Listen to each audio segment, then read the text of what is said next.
Jeremy has been a long-time student of mine. He is a museum instructor certified as well as a Muya International instructor certified.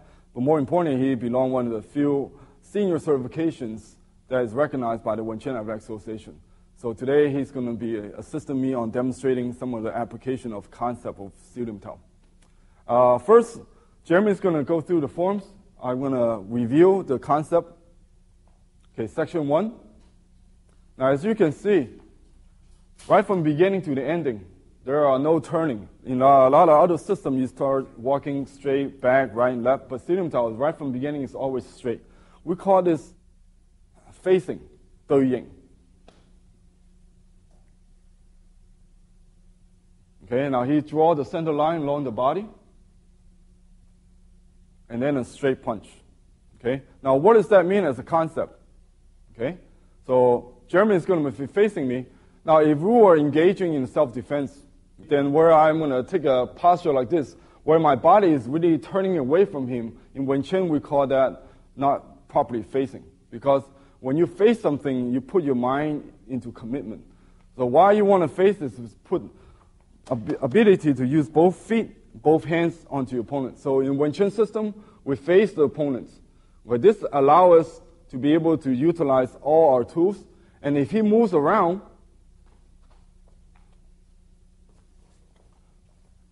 as you can see, it takes minimum motion for me to stay focused on him. Okay, so in realms of actual fighting stance, facing becomes an important concept. In a lot of time we train, we face to face because we are training to develop some of the techniques. But in application, you want to be able to have proper facing. For example, if he throws me a punch, where I engage him, now if you look at my situation, I'm properly facing him. So I can strike him, kick him, where he's not in a position. So this is called proper facing. Okay? Now, being a concept means it's true in a combat system from striking, or it could be a grappling system. You know, if you see two grapplers, you're not going to see one of the grappler go like this, where you're going to have a proper facing. Okay? Show me a facing, please. Okay? So you can see the body tend to be square. Okay? You're not going to see another grappler that's going to be sideways like this. Okay? So the same truth for facing into many different forms of combat. Okay? Even if you kick the guy, okay, you want to be able to have properly face your opponents. So facing is one of the very important advantages of Shou-Dao. So once you have a proper facing, okay, where I actually create a distance to my advantage, because now both hands I can strike where the other hand cannot. So he's going to lag the straight line. He has to come around. If he comes around, he's going to meet my straight punch. So you can see by maintaining my center and my straight punch, okay, I definitely create a situation where it's advantage to me. So you can see some of the concept being applied. Not to mention, okay, when I engage him, okay, at least my hands on the center, because now I have all the proper structures to support my techniques, not just sideways. So this is what we call the facing, center line, as well as the straight line theory. Next, we go into the second section, okay, as Jeremy is demonstrate again.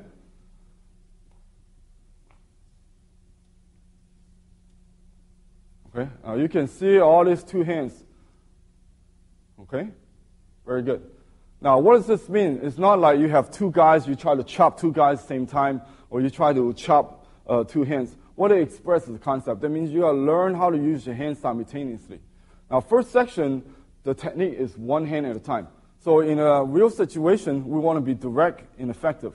So if I were engaging him, if he comes in, I could just punch him. I don't have to bother with anything else if not necessary.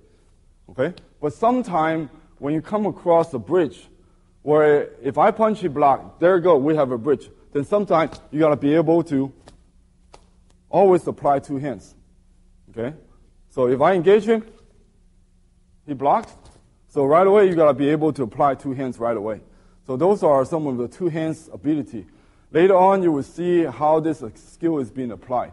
Because at this stage, this distance, you have to react. Ability to react is very important. From here, it's always reaction. Okay, so you don't need to see.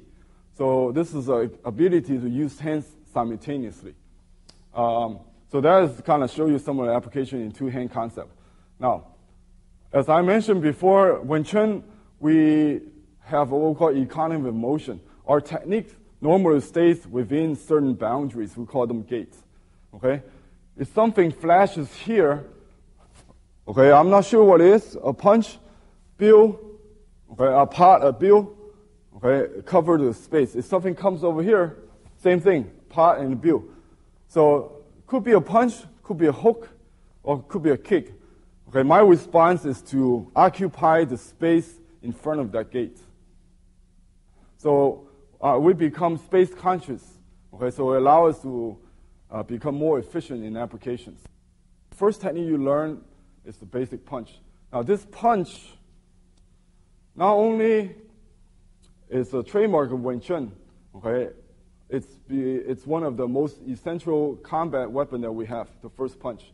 Okay? You learn from the beginning and you finish with 3 punches. The purpose of 3 punch is the ability to utilize the natural momentums. Okay? Because in a real situation, you have to be able to continue to change and adapt and be able to follow through. So one technique, we don't really use the philosophy, one technique is going to win. We have certain combinations from those two-handed demonstration to the follow-up. Now, I'd like to go into detail a little bit with the punch. Okay, this punch is, number one, very simple, very direct because it's natural motions. As you walk or how you point your fingers, it normally goes straight. This allows us to utilize the natural motion in combat.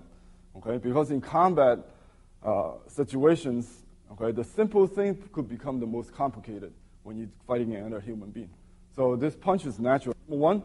Number two is very strong because it's a straight punch with my whole body behind it. And number three, being natural, it's very quick. So as I engage Jeremy, so you can see the punch can have a follow-up very quick. Now at this stage in Stadium-Tao, you have not seen a whole bunch of footwork. So you still don't see the body put into motion. Okay, in applications, the technique, not just standing still, the technique is always ability to continue to press onto your opponent, okay, to take away his structure, take away his space. So some of the applications you see has direct relationship with the concept of Stadium-Tao. Okay, again, facing. Okay, let's say he throw a curved punch. Okay, dealing with straight line. Okay, and you learn how to protect the gates and the center lines. Okay, 2 hands work as one. And all this become tactics of applications. So Jeremy is going to demonstrate one more time with the section 1, 2, and 3. Then I'd like to demonstrate some of the applications. Okay, now this is already rooted. Okay.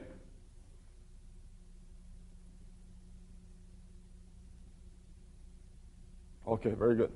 Attributes. You want to develop proper balance. Without balance, you don't have focus. You can't relax. Okay, so this teach you how to be rooted, and then Tumkyu teach you how to learn how to move. So as you can see over time, a student should be able to develop this. Okay, if Jeremy were to push me, I should be able to feel very strong. As a matter of fact, right now I feel very heavy. Why? Because the weight is being transferred down to the earth. Okay, I can even do one leg. He can push. The harder he push, the more I weight. Because this body structures of the hip, then bending of knee transfer the weight down. So as you can see, the applications is directly related back to your attribute when you develop forms. Okay? The straight punch is obvious. Okay, you've seen it. The next, please continue.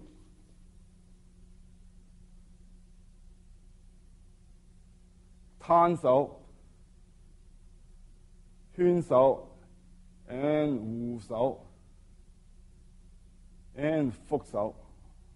Okay? Now that sequence, Tan Sao is what we call one of the 3 pillars of Wing-Chun. Tan Bong Fuk. Tan in Chinese means to disperse. So what are you talking about here? You're talking about dispersing of the incoming attack. So Tan Sao is to really for redirection, not as a block where you meet force against force. So an example of a Tan Sao, if he were to come in with the right hand, so I engage him and then let it redirect and come into my space. So Tan Sao is to disperse his incoming energy, okay? And normally, the first set have a Wu Sao in every ending, okay? This Hun Sao, which go into the Wu Sao in every ending, okay? So because sometimes I might connect him on the inside and I need to go to the outside. So from inside, you need to Hun. Or sometimes I just need to, from outside, go from high to low. So Hun Sao act as a way to go from different gate, from inside to outside, high or low, and so forth. Okay? Wu Sao is a blocking hand where if he can engage me, okay, we call intercept his technique by having a very strong guard. Then the technique can come out. So those techniques follow in a certain sequence. Each sequence is for applications. Okay, so continue with.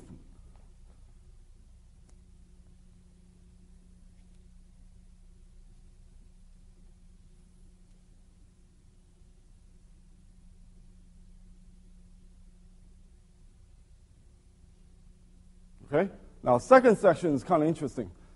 This is Gam Sao. Gam Sao in Chinese, Gam means to press. So this is not really blocking somebody that's attacking your lower gate. It could be if he were to kick me, okay, I could jam his kick by pressing it down, but pressing means a downward motion. So in lively application, you don't have to just follow the form exactly. For example, if he punched me, okay, I could be pressing his hand down, or I could pressing his head down as a way to express the Gam Sao, okay? So after the Gam Sao, you see the motions involved with two hands. Some of are basically pretty much directly related to the application, okay?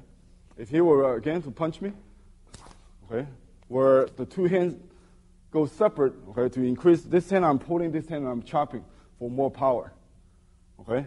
As well as coming back as well. Sometimes the hands draw back, okay? So you have out and in, two motions going out and in to give you more power, okay? Now, there's one application you don't normally recognize for beginners is what we call the shoulder techniques. Okay? 1, 2, 3, 4. So when your hands expresses energy down, what it does is to have reactional force go to your shoulder. So in Wing-Chun, we apply the hands, the elbows, the forearm, the elbows, as well as shoulders. So for example, if I punch, and he's a very strong guy, he got hold of my hand and he pulls. So I want to be able right away to go with his energy, to be consistent with the yin and yang. So I can apply a shoulder button. Okay, same thing if you to pull my energy. Okay, I can apply the shoulder button. So going back uses your front shoulder. Going to the front, use the side shoulders. So you can see some of the application being applied in actual application, in actual sequence. Third section, again, Pa Sao, and a palm strike high, Pa Sao.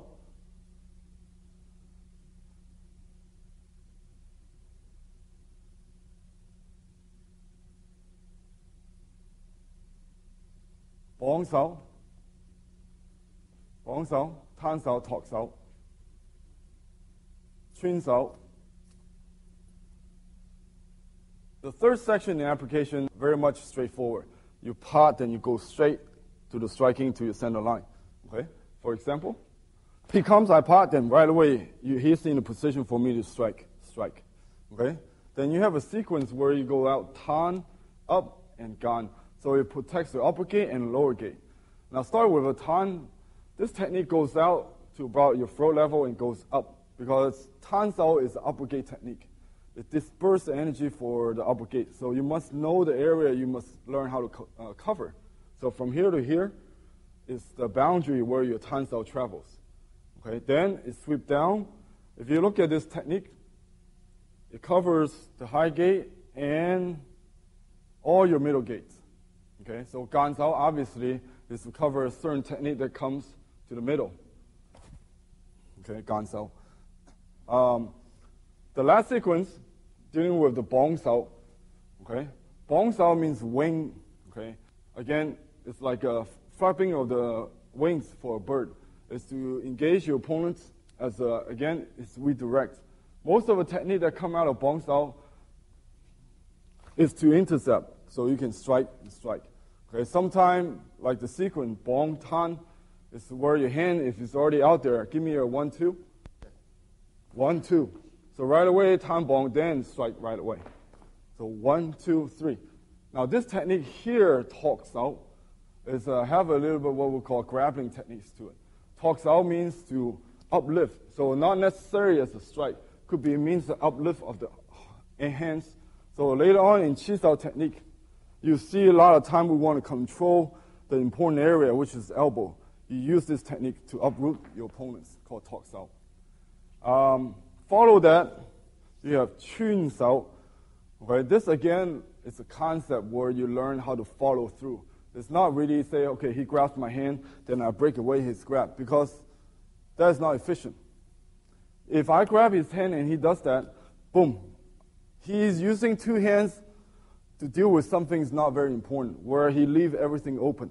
So this technique is to learn what we call hand replacements. It's more important where you learn how to hand replace. Okay, so from low gates all the way up to higher gates, you have what we call combination hand replacements. So those are some of the basic applications.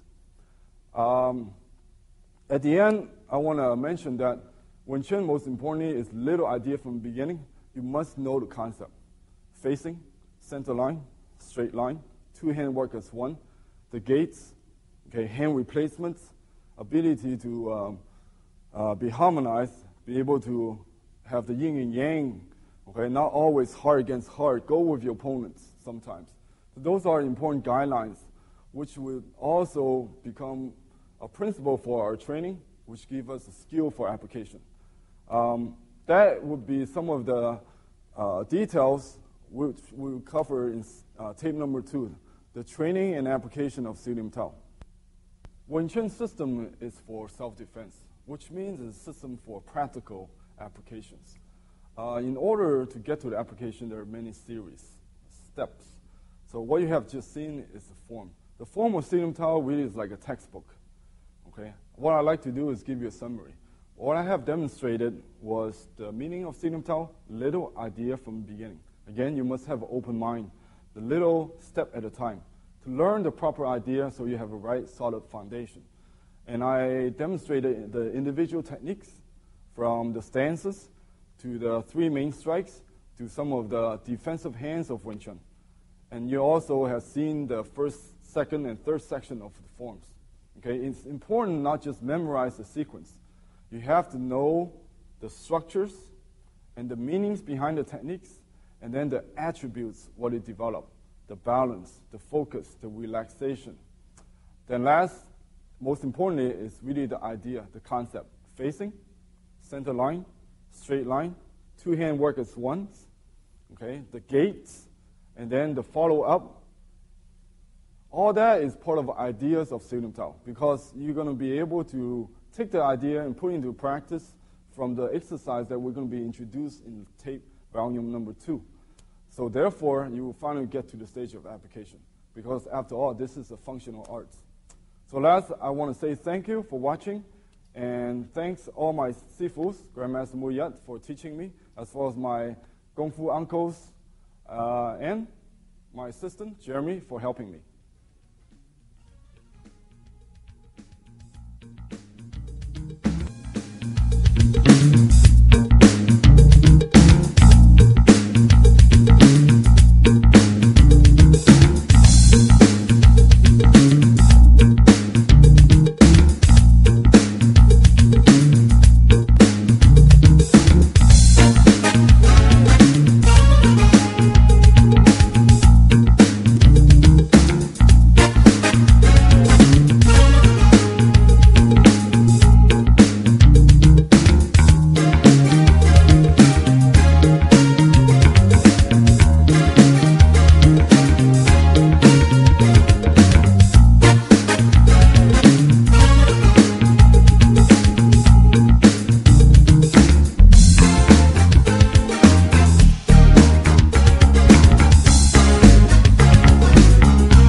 Second section.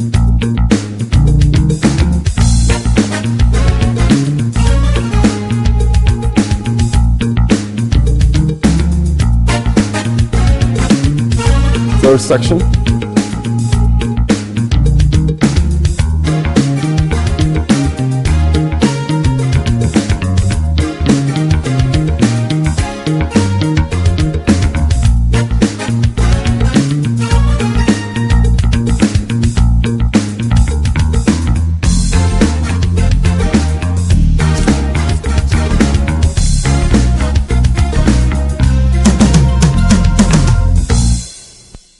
I'd like to introduce my assistant, Jeremy Rorak.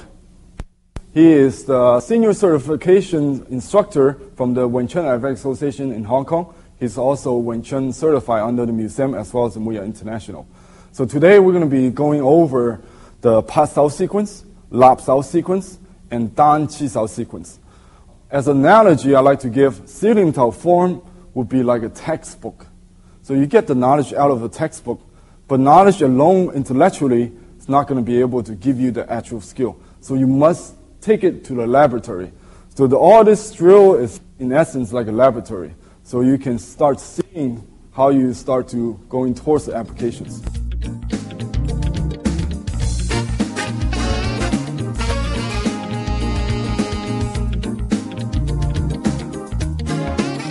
The first part of the Pat Sao drills, okay? Pat Sao, as you see in the forms, is what we call slap techniques. So this is basic techniques which reinforce all the concept of Silim Tao from the tape number 1. As your partner punches, he's aiming at his own center and developing a strong root. So it's not that he's using his time to train me. So he's also developing his punching. So what I'm going to do is same thing, maintain a very good horse and engaging him with a Pat Sao. As he punches, my hands go to my center. As you can see, I don't need to look. It's all about sensitivity. So first concept is facing. So what I'm doing is facing, and he's facing me. So we've been symmetrical, develop this body unity where we can both use our hands and feet together.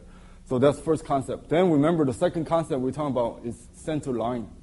Okay? So I'm not really blocking. That's not what my mind's focusing on. What I'm doing is simply chasing after my own center line. As he engages, I go to my center.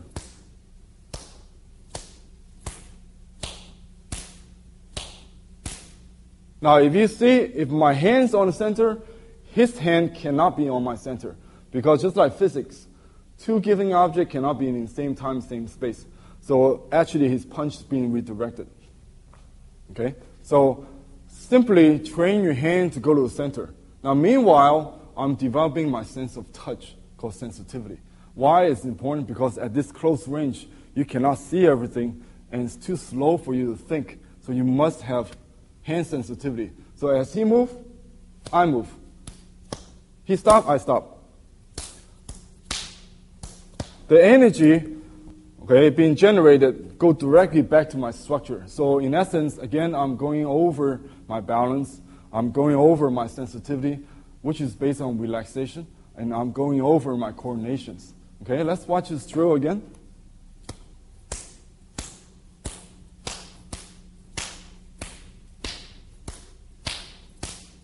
Okay, so you can see it's a basic, very direct, applying your Pat Sao to center line.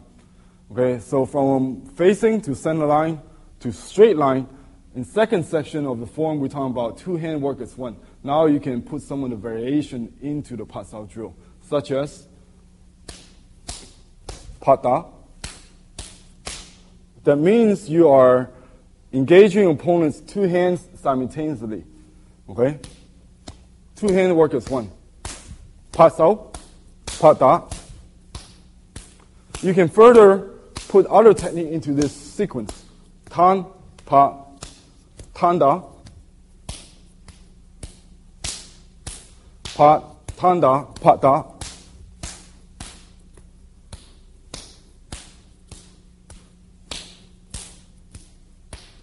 Okay?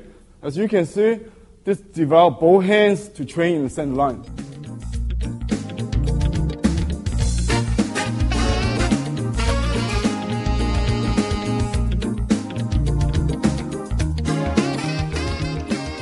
As we follow through the second part of a Pasao drill, okay, you further give more high intensity into your training. Now that your partner is actually going to come into your space, try to strike you. If your hands are on center, if your roots is being stabilized, then he should be able to going all over the place, meaning that you're going to be able to redirect him. Okay, let's watch the second part of the exercise. Basically, your partner coming in. I should be able to maintain my space and my roots.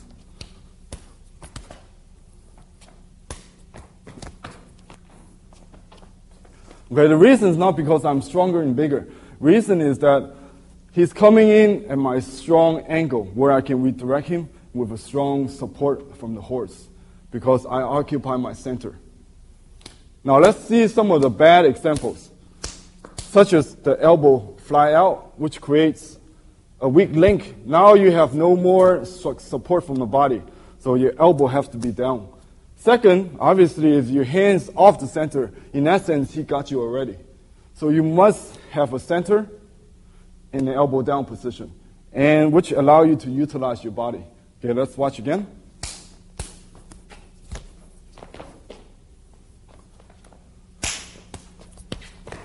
Now, once you get this sequence down, you can put variation into it.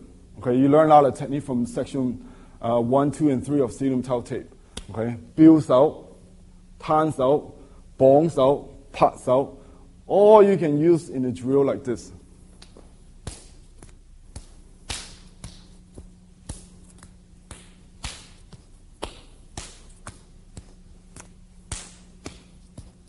Okay, reason you want to do this is because you want to train one hand. Sometimes you don't want to always be reactive to his rhythm. Okay, you want to be proactive to your own space. If he's going to come in with a quick one technique, you might not have the speed to chase after his hands.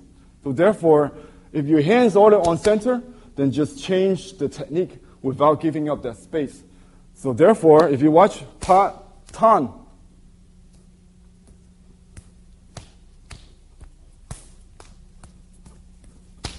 so all this, I did not give up my space.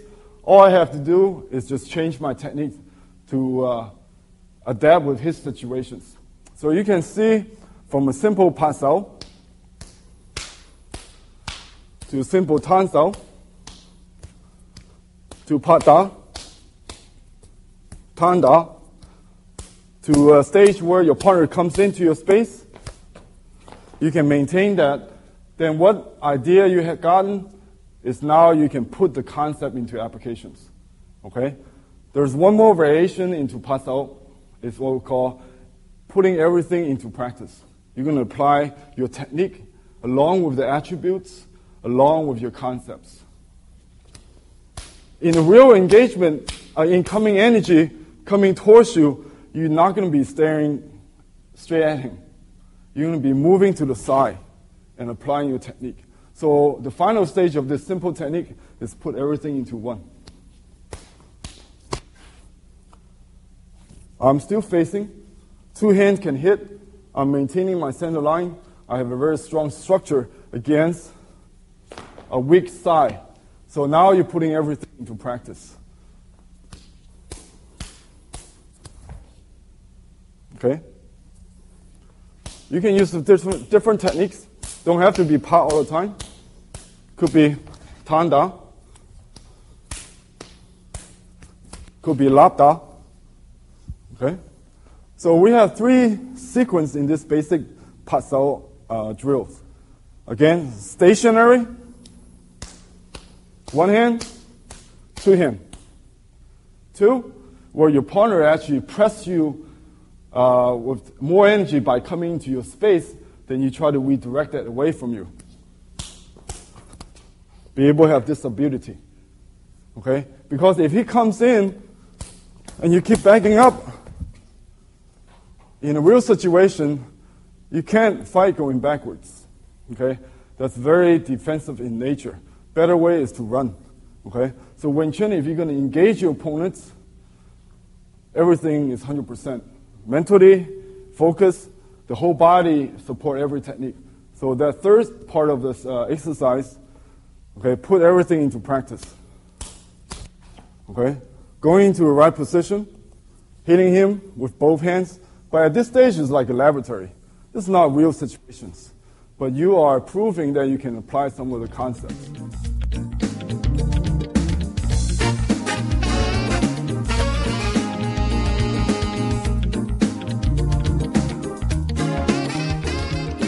This concludes the Pasao series.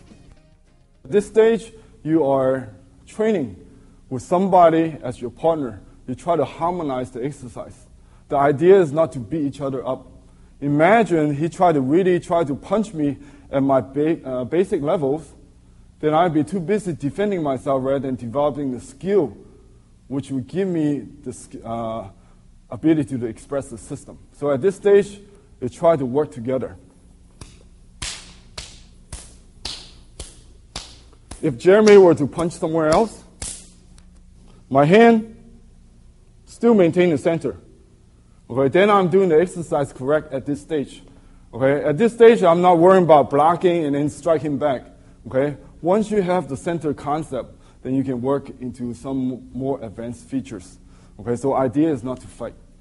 Okay, if he can check my hands, okay, see if my hand stays on the center, then this would be a good way to check.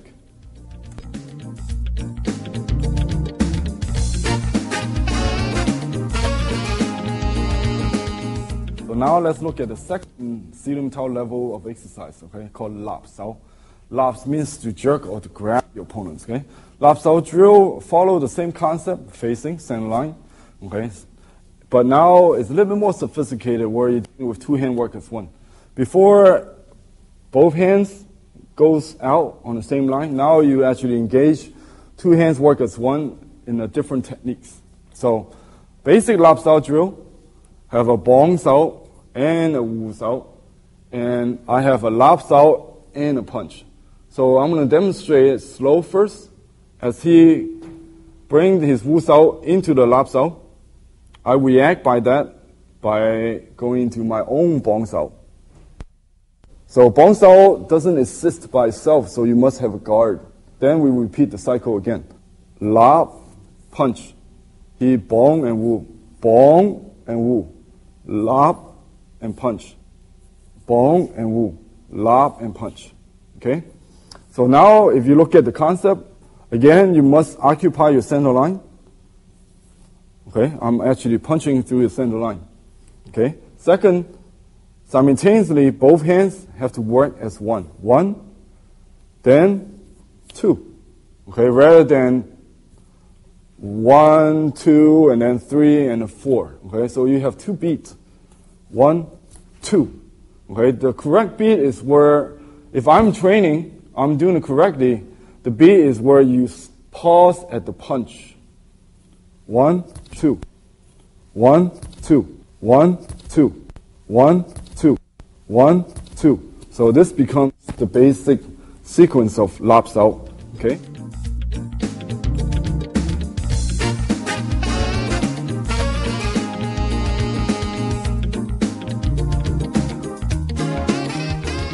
Next, you must discover the purpose to use the lap, but it's also introduction of using a lot of two-hand techniques. If he laps, and if he punch away from my center, such as towards the outside, it would not make sense for my hands to go out and lap him. Then I'm crossing my own hand. Then I'd be in a bad situation. So therefore, if he's attacking outside of you, closer towards your shoulder, then you can continue to occupy your center from Bong to Tan. This is how you change into Tanda. Now from my left, we just change to the right now. Then he continue with the Lap Sao. So the partner, I can dictate his change by punching away from the center. Then he will Bong into the Tan Sao. Then we continue that. As your attribute reaction become quicker, then your partner would know.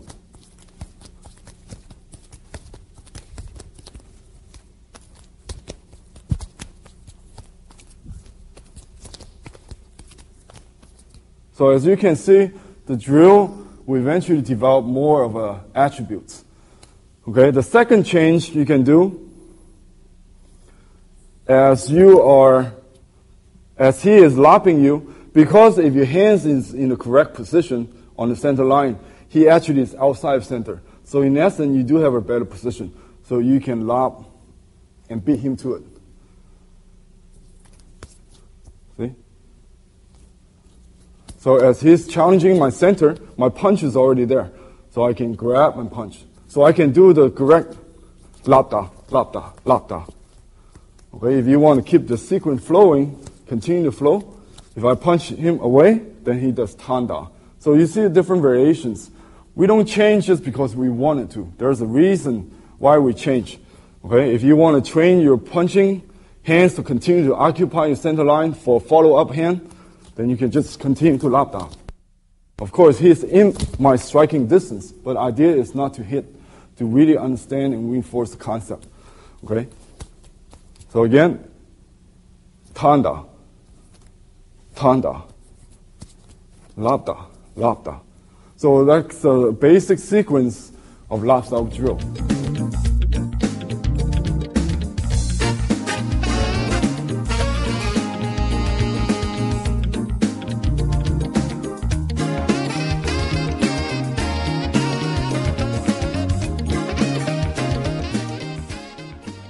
Now, there are a lot of techniques within the Stadium Tao form.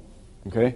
We have an exercise within the drill that show you and introduce some of the basic strike. We call it a plum flower. So you have a strike here, and here. So you have 1, 2, 3, 4, 5, the fly petal of the plum flower. We call it the plum flower drill for the lob style. Okay? The first strike is to occupy the center, where you're dealing with upper gate on the face. The second, where you are coming across his side, okay? So this is the second pedal. Okay, so now we are actually putting a little bit more emphasis into his wu sao. If he don't have wu sao, then he's going to get hit. So therefore, the wu sao is always a backup. So as he's been challenged on this gate, he raises his wu sao. Then I come into contact, I lob again. So you can lob and chop, and he connects with the wu sao.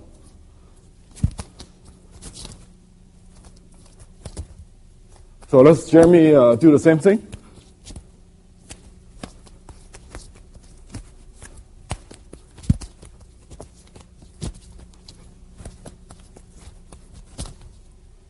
Okay, as you can see, both partners can interchange. So now it becomes more lively. So it's not like set. Okay? So you have a strike that goes straight to the side. And last, you have a 2 middle gate strike, which is dealing with a low side palm. Okay? From here, you pull his hand using your lob away from his center. Now his thigh has been exposed, which allow you to hit his rib area, his weak side. So same thing, just like the upper gate, I go strike. Now he can engage me with his guns out. So he will cover his facing again. So I engage back to his challenge. So we will develop that circle again. So let's watch it slow. Okay. So here we gain center back. So now I have to acknowledge his threat. So I disengage, go back. Okay, more at the regular speed.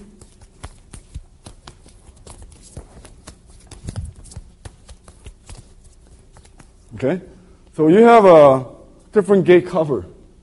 Okay, as your hands develop a little bit more sensitivity, you can start to develop the condition, the feeling of his techniques. Then it's more of just simply reacting.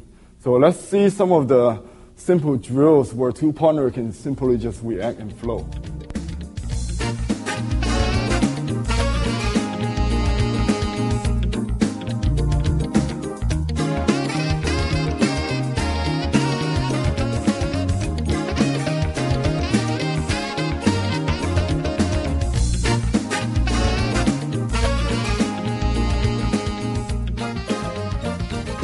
Those are called lap style drill part 1.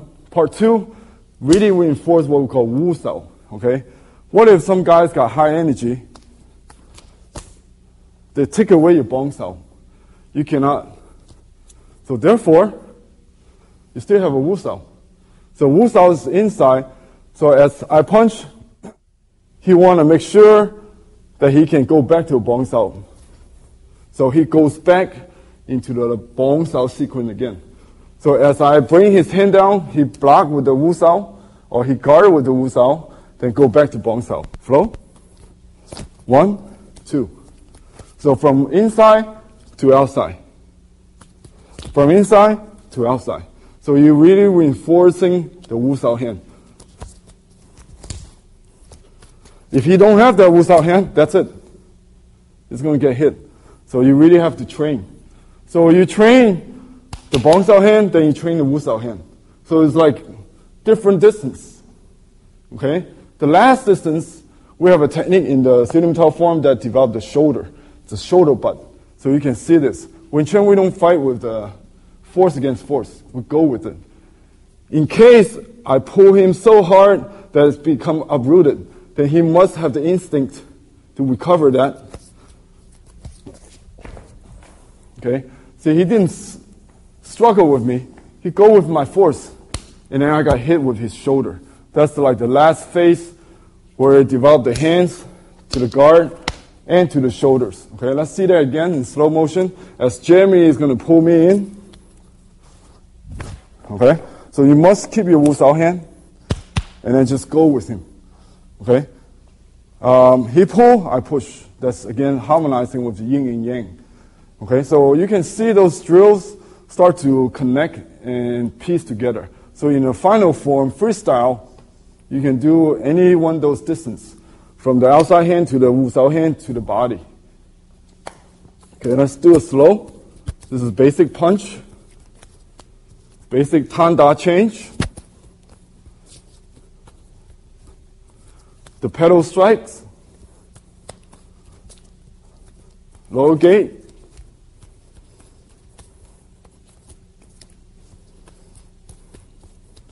the Wu Sao block, the advancing shoulders. Okay? As your technique become more capable by having good attribute, you can literally put unlimited variation into this drill. Okay? Such as, I can build, then lap. I can pot and strike. Okay? You can start playing a little bit more lively in terms of applications. But again, it's to reinforce what you have learned before from a Pasao, developing the identity of facing, hands on center, two hands work together, and be able to have the attribute to support that technique, which give you the current drills, okay, which you start to really recognizing some of the principle of Silim Tao, the attributes and the concepts.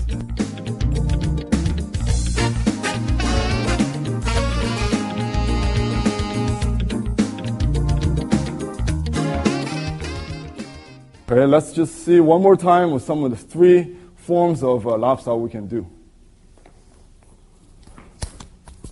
Remember, the rhythm, if I'm doing it right, is I pause and my punch.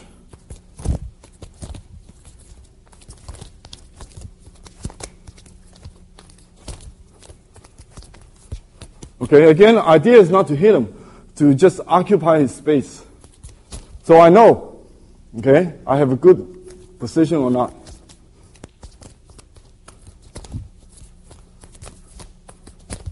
Okay, same thing. Pa sao, you can do blindfold. Lap sao, you can do blindfold. Okay, for example, pa sao. I don't have to see.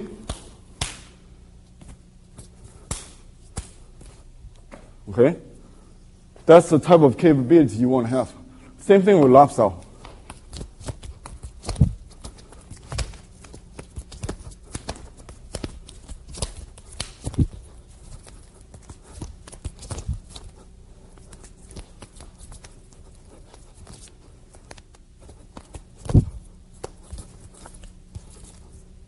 Okay, some of the hands techniques based on sense of touch, which is the essence of Wing-Chun, which would take us to Dan Qi Sao.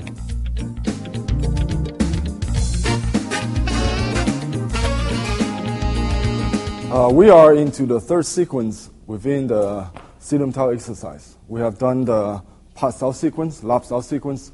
Now you have developed enough understanding with time that you have put into practice, reinforcing the concept and attributes, which now we're going to be advancing into the Dan Qi Sao. Okay? Dan Qi Sao means single sticking hands. Now in Wing-Chun, Qi Sao is well known. Okay, so but I want to emphasize that Wing-Chun is a straight, very simple and direct art. It's not like we need to make contact with the hands all the time in order to defend ourselves. When the target is open, we just go straight. But sometimes, obviously, we're going to come across a bridge. So the bridge, okay, which we need the contact reflex, called reaction skills. That's where the purpose of Dan Qi Sao come from. Okay, so the first fundamental Dan Qi Sao is called single hand Qi Sao. Tan Sao began with the Tan, Bong, and Fuk. Okay, Tan Sao is to cover the outer gate. Bong Sao and Fuk Sao is cover the underneath. Okay, Fuk again is to subdue, to control. Tan again is to redirect. Bong is to redirect. Okay, so we began with the Tan, Bong, Fuk, both partners. Again, important thing is to go back to our concept. We are properly facing, and the Tan Sao and Fuk Sao must have a reference. That's called center line. Right now, my Fuk Sao is on my center line, his Tan Sao is on his center line. And we come to the balance, how high. Because if you go too low on the Tan Sao, okay, it's too much for him to protect his hands too low. So his upper gate is too open. Very hard for him to block if I challenge his upper gate. So his Tan Sao too low. Okay, so therefore, depends on your opponents, you must find a balance based on the center line and the height. Right now, we find the balance. We're about the same height. So you find the center line and then the right height. So we start the basic progression. Tan Sao initials. So for the Tan Sao guy, he must create an opening on the center line for him to come in to my space. Okay, for him to do that, he's going to change his Tan into Bill, and he had created an opening on the center line. So therefore, allow him to strike. So that would be his training. From Tan, he want to create an opening. Because if we both share the center line and he don't have an opening, and he strikes, it's very easy, I just jut and redirect it.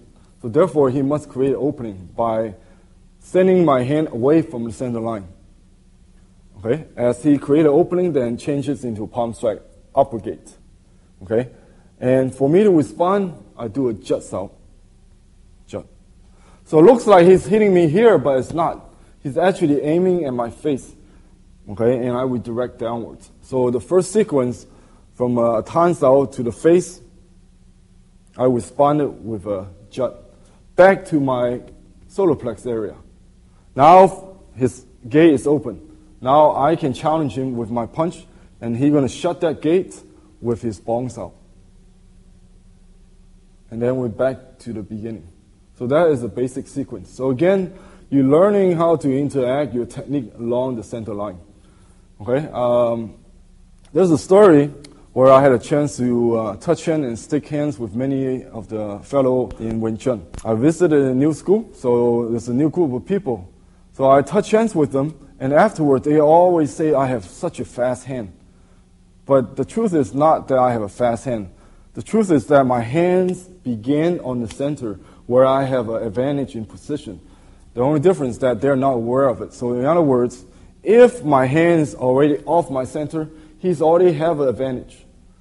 Okay, so therefore, if I make a move, he hit me. So it seems like he has a fast hand. So that's why everything began on the center. Okay, so let's watch the sequence again.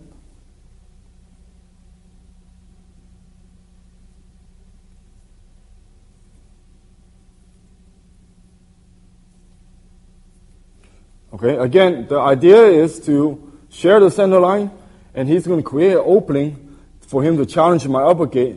And then I respond with a technique, jut. Now I create an opening, I punch, he respond with a bong. Then we're back to full circle again. Okay, let's try from switching position. Again, we're discussing the concept. We're not fighting each other yet. Okay, we must train the hands to have good skill on the center line. Okay, because later on, what give me the condition to hit him is based on his bad positions. So right now, you must recognize what is correct positions.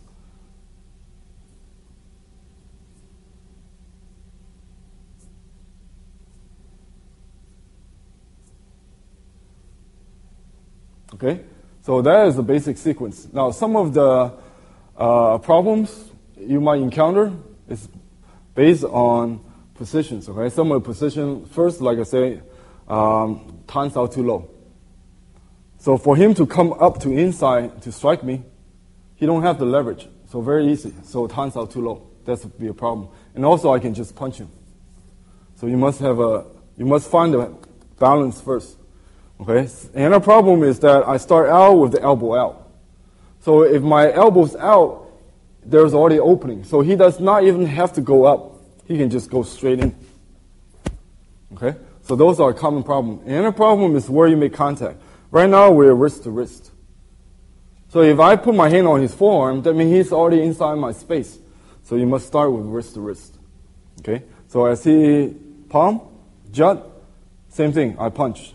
Now, also, I must have an energy that's going towards the center, and then he redirects. Now, some of the problem within Bong Sao is that you're too close, it's jam, or too low. Okay? So, the elbow is at the high point. Elbow is higher than the shoulder.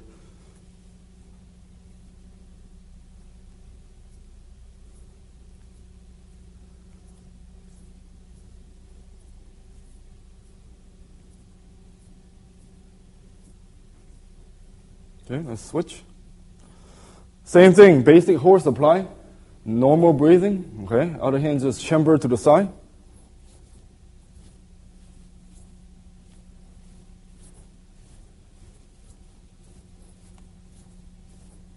Okay? Now this is basic reactional drill.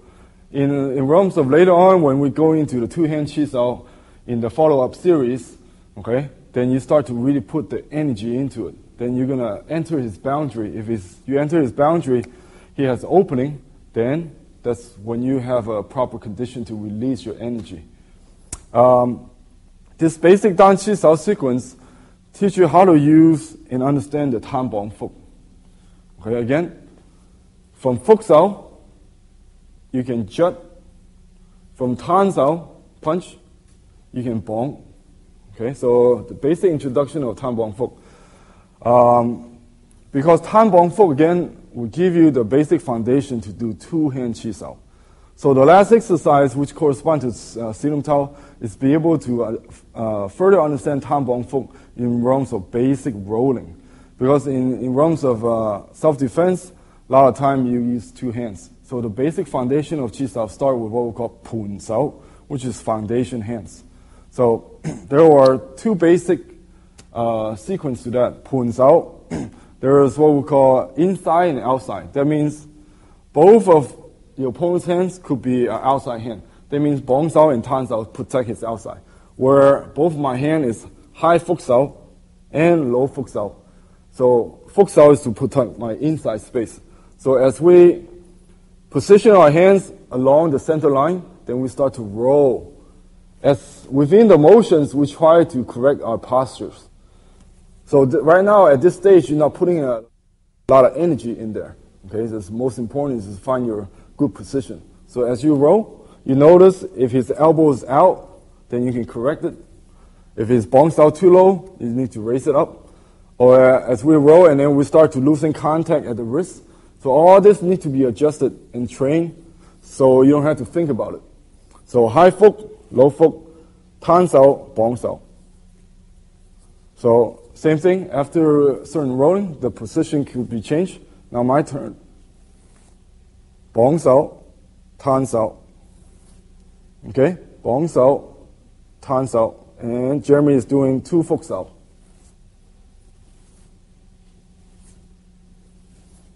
Now if you take one hand away, this is exactly where we started, Dan Chi Sao. Okay? Now that's the first sequence, first part of double hand rolling. Okay, the second sequence is both partners does one hand inside, one hand outside. So what does that mean? Tan Sao protect outside, Fuk Sao protect in. For my left side, protect inside. For his right side, protect outside. So we both have an in and out. So continue, we roll according to the center line. Okay, now see if you can recognize some of the bad position. Okay, so if Jeremy can pick up my bad position, okay, so what would you respond? Okay, right. So my Tan Sao was too low, so therefore he punched me. Okay, I am in a bad position. See if Jeremy can recognize. Right, why does he strike me? Not because he wanted to, it's because my elbow's out. So that's why rolling, first stage is learn the proper position. As soon as you sense the position's off, okay, his elbow's out, then right away you let him know, I could have hit you. So this is called Pun Sao. We roll in order to understand our hands position, the Tan, Bong, Fuk along the center line. Okay? So we must have a pretty good understanding of position before you really talk about attributes.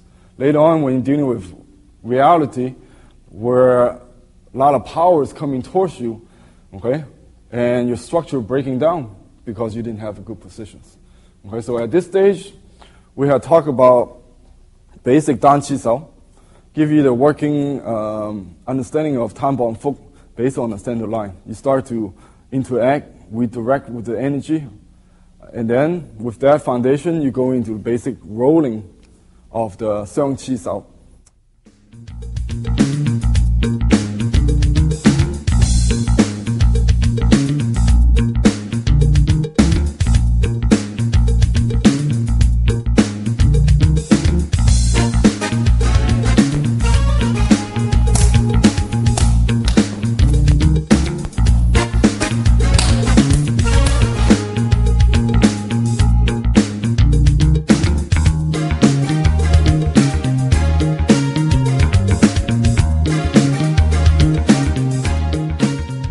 Now Sifu Ming is going to demonstrate the skills that can be developed by practicing these exercises as described on the tape, only he's going to be doing it blindfolded. So, Sifu. First progression is Pak Sao, stationary.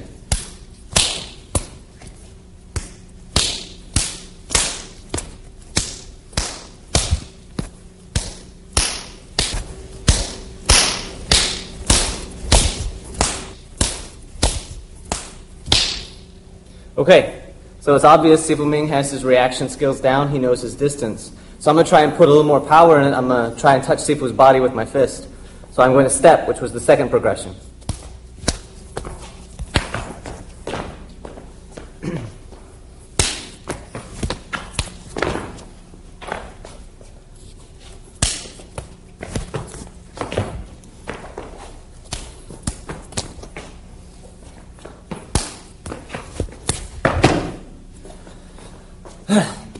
Well, obviously I'm not any good at that either. So now I'm going to stand still, and in the third progression, Sifu Ming is going to be proactive and take advantage of my position.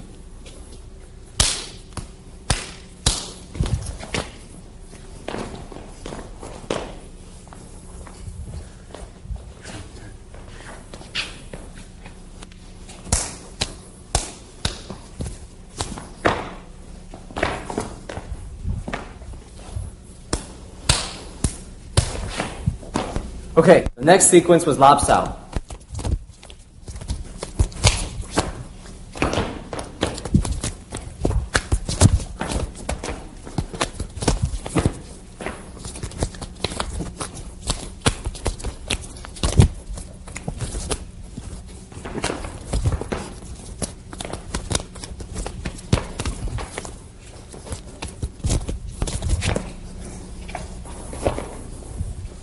The last exercise was the Dan Qi Sao. And Dan Qi Sao, as a general exercise, is not very intense, so it's easy to do blindfolded.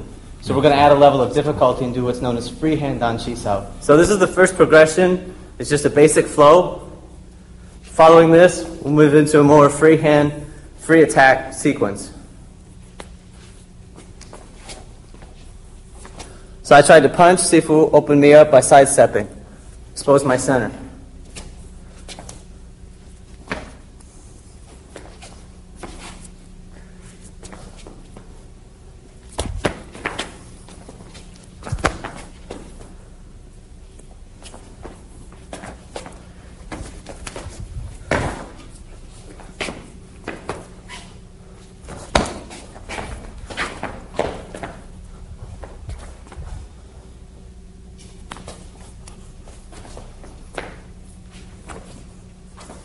So in this tape, we have covered what we call the basic exercise of Selim Tao level. This form of training is equivalent to like a laboratory, okay? Correspond to the tape number 1, which is dealing with